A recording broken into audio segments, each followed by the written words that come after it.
ನಂಗೆ ಈ ಪ್ರೀತಿ ಮುಂದೆ ಕಪ್ಪೇನಷ್ಟು ದೊಡ್ಡದಲ್ಲ. ಸೊ ನನಗೆ ಇನ್ಫ್ಯಾಕ್ಟ್ ಅಭಿಪ್ರಾಯ ಕೇಳಬೇಕು ಅಂತಂದ್ರೆ ನಾನು ಯಾವುದಕ್ಕೂ ತಲೆ ಕೆಡ್ಸ್ಕೊಳ್ಳೋಣ. ಈ ಕಪ್ ಬಗ್ಗೆ ಆಗ್ಲಿ ದುಡ್ಡು ಬಗ್ಗೆ ಆಗ್ಲಿ ನನ್ನ ಎಕ್ಸ್ಪೆಕ್ಟೇಷನ್ ಹೇಳ್ಕೊಂಡಿಲ್ಲ. ಯಾಕಂದ್ರೆ ಅಂತಂತ ಗೋಲ್ಡನ್ ಫ್ರೆಂಡ್ಸ್ ಮಾತ್ರ ಇಲ್ಲ.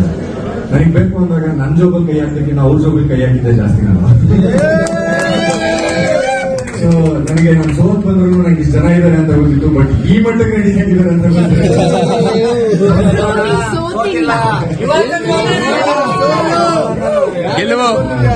ಸೊ ನನಗೆ ಇದ್ದಿದ್ದು ಅಂದ್ರೆ ಕೊನೆಗೆ ಸುದೀಪ್ ಸರ್ ಕೈ ಹಿಡ್ಕೊಂಡು ನನ್ನ ಮನೆ ಆಚೆ ಕರ್ಕೊಂಬರೋವರೆಗೂ ನಾನು ಇರ್ಬೇಕು ಅಂತ ನನ್ಗೆ ಅಲ್ಲೇ ನಾನು ಗೆದ್ದೆ ಅಂತ ಅನ್ಸಿತ್ತು. ಬಟ್ ನಾನು ಎಲ್ಲೂ ನನ್ನ ಕ್ಯಾರೆಕ್ಟರ್ ಬಿಟ್ಕೊಟ್ಟಿಲ್ಲ. ಒಂಚೂರು ತಾಳ್ಮೇಲೆ ಇದ್ದೆ, ನನ್ನ ಮಾತುಗಳನ್ನ ಸ್ವಲ್ಪ ಕಡಿಮೆ ಮಾಡ್ಕೊಂಡಿದ್ದೆ. ಇಲ್ಲಿರುವಾಗ ಅಷ್ಟು ಜನಕ್ಕೂ ಡೌಟ್ ಬಂದಿರುತ್ತೆ. ಸೊ ಅದು ಎಲ್ಲೂ ನೋವು ಮಾಡಲಿಲ್ಲ, ತಾಳ್ಮೆಯಿಂದ ಇದ್ದೆ ಅಷ್ಟೇ. ಯಾರಿಗೂ ಮಾತಾಡಬಾರ್ದು, ಏನು ಅನ್ಬಾರ್ದು ಅಂತ. ಬಿಕಾಸ್ ಆಟದ ಪ್ರೋಸೆಸ್ ಹಂಗಿತ್ತು.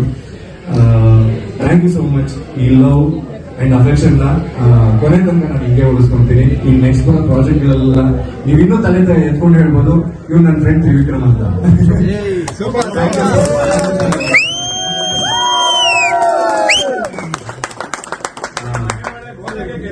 ನಿಮ್ಮೆಲ್ಲರೂ ಎದೆ ಎತ್ಕೊಂಡು ತಲೆ ಎತ್ಕೊಂಡು ಓಡಾಡೋ ತರ ಮಾಡಿದೀನಿ ಅಂತ ಅನ್ಕೊಂತೀನಿ.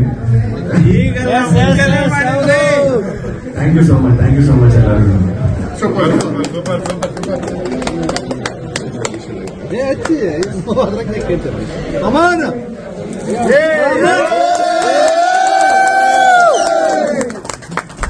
ಮಾಸ್ಟರ್ಗೆ